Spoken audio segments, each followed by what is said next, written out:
लहजा।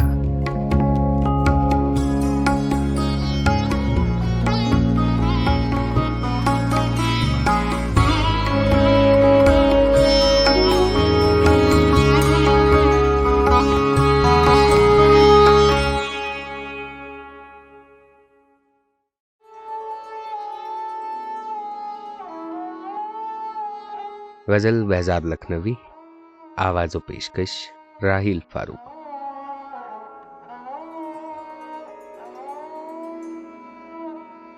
दीवाना बनाना है तो दीवाना बना दे, वरना कहीं तकदीर तमाशा न बना दे।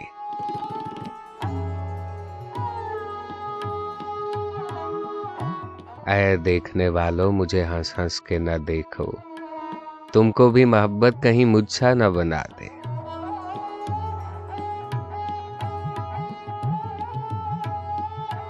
मैं ढूंढ रहा हूं मेरी वो शम्आ कहाँ है, जो बज़्म की हर चीज को परवाह न बना दे।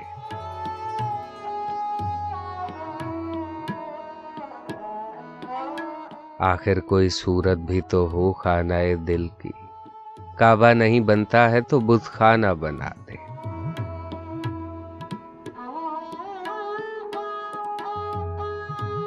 बहजाद हर एक गाम पे एक सजदाए मस्ती, हर जर्रे को संगे दरे जाना न बना दे।